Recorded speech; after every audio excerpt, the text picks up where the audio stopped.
Hai semuanya. Sebelumnya kami ucapkan terima kasih kepada Bu Haja Lely Nurul Komaria, STMT, karena telah memberikan kami kesempatan untuk melakukan presentasi ini. Di sini kami kelompok 8 akan menjelaskan mengenai mixing and agitation tentang gas with granular solid, fluidization, pneumatic conveying, and drying.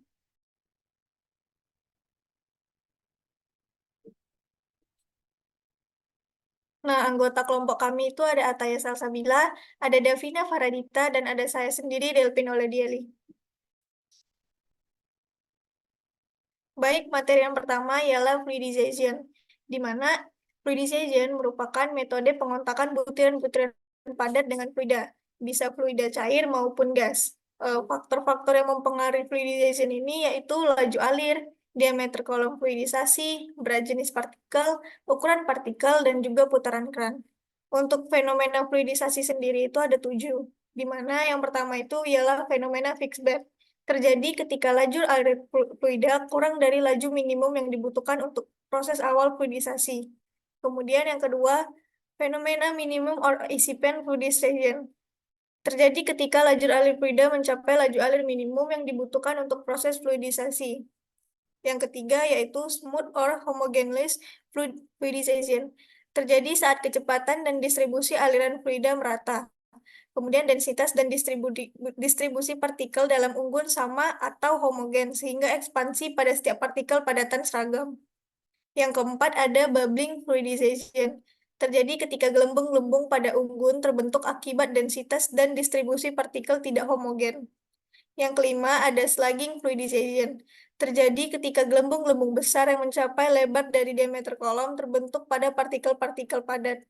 Yang keenam ada channeling fluidization. Terjadi ketika dalam unggul partikel padatan terbentuk saluran-saluran seperti tabung vertikal. Yang ketujuh ialah disperse fluidization, di mana terjadi saat kecepatan alir fluida melampaui kecepatan maksimum aliran fluida. Nah, untuk gambar fenomena fluidisasi dapat dilihat pada gambar di sebelahnya. Boleh next slide. Baik, yang materi kedua itu adalah pneumatic conveying, di mana pneumatic conveying ini merupakan suatu alat transportasi yang berfungsi memindahkan partikel padat dalam suatu aliran fluida, di mana prinsip kerjanya ialah mengumpulkan material halus seperti pasir halus, tepung, dan material keras seperti abu dan semen. Padatan yang tertangkap dalam siklon nantinya akan memisahkan diri dari aliran udara, di mana dalam dunia industri itu pneumatik ini digunakan eh, dalam suatu material kecil yang dapat bergerak dalam suatu campuran dalam pipa berdampingan dengan siklon yang memisahkan campuran padat dan gas. Boleh next slide. Kemudian ada drying, di mana pada proses drying ini merupakan pengurangan kadar air pada suatu material padat atau granular sampai batas tertentu dengan menggunakan energi panas dengan tujuan untuk menjaga kualitas dari suatu material padatan atau granular.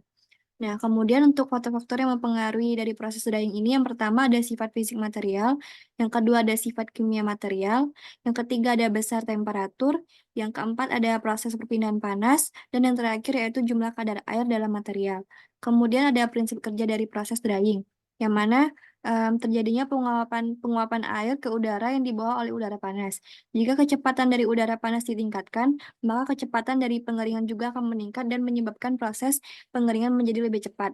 Nah, di sini ada contoh alat drying. Yang pertama ada fluid bed dryer yang dapat dilihat pada gambar, dan yang kedua ada pneumatic dryer.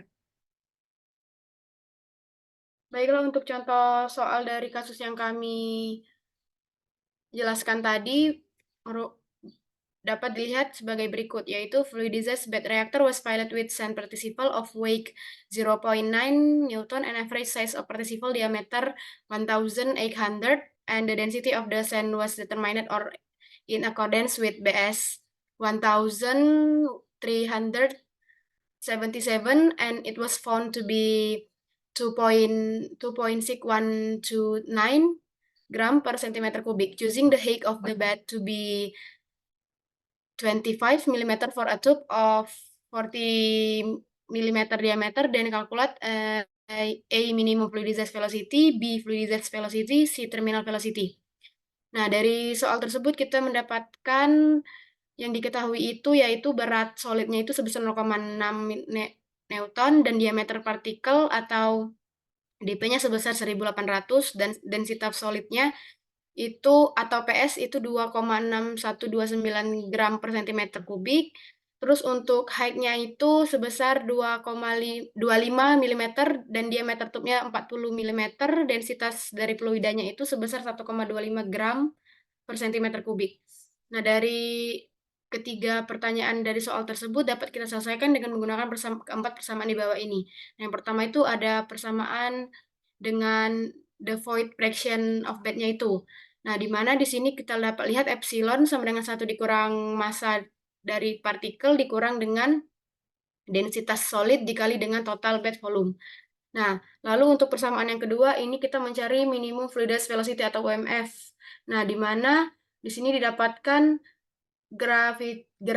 gravity dalam kurung itu densitas partikel dikurang dengan densitas fluida, lalu epsilon mf dipangkatkan 3 dikali dp dibagi dengan 1,75 densitas dari fluida, lalu dipangkatkan lagi dengan 1/2.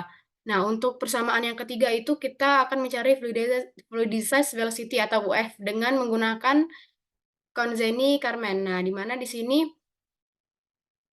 densitas partikel itu dikurang dengan densitas fluida dikali dengan gravitasi dikali dp dipangkatkan 3, lalu dikali dengan epsilon dipangkatkan 3, dibagi dengan 150, lalu 1 dikurang dengan epsilon. Nah, untuk persamaan keempat itu kita akan mencari terminal velocity dari spherical participle dengan menggunakan small ra is expression in equation seperti pada persamaan 4 itu, di mana yaitu UT-nya itu sama dengan gravity dikalikan dengan densitas partikel dikurang dengan densitas fluida, lalu dikalikan dengan dp dipangkatkan 2, lalu dibagi dengan 18 dikali dengan densitas fluidanya. Baiklah, untuk penyelesaian dari soal tadi, itu pertama itu kita mencari the minimum dari fluidized velocity-nya atau UMF dengan menggunakan bilangan Reynolds. Nah, pertama-tama itu kita ketahui epsilon sama dengan 1 dikurang 60 dibagi dengan 2,6129 dikali pi dikali 4 pangkat 2 dikali 2,5/4 didapatlah hasil sebesar 0,269. Nah, lalu kita akan mengkalkulasinya dengan pressure drop atau delta P per H.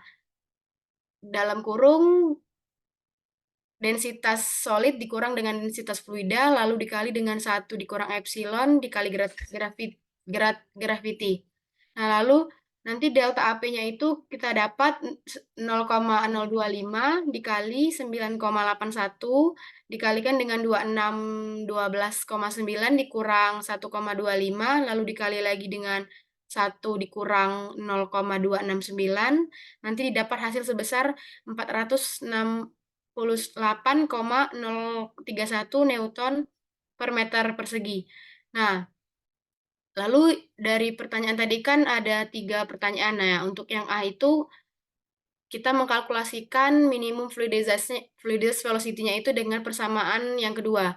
Nah, di mana nanti kita akan mendapatkan UMF-nya itu sebesar 9,81 dikalikan dengan 2612,9 dikurang dengan 1,25 lalu dikalikan lagi dengan 0,269 pangkat 3 lalu dikali dengan 1,8 dikali 10 pangkat min 3 lalu dibagi dengan 1,75 dikali 1,25 lalu nanti dipangkatkan lagi dengan 1/2.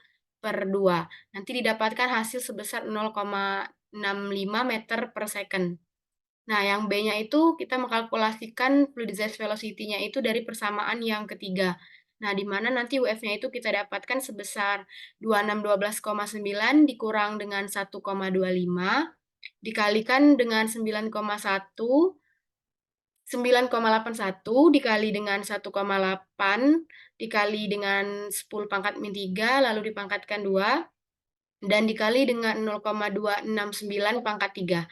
Nah, lalu dibagikan lagi dengan 150 dikali 18,75 dikali 10 pangkat min 6 lalu dikalikan lagi dengan 1 dikurang 0,269. Nanti dapatkan hasil sebesar 0,79 meter per second untuk fluida velocity-nya. Nah, lalu yang C itu kita mengkalkulasikan terminal velocity dengan persamaan yang keempat.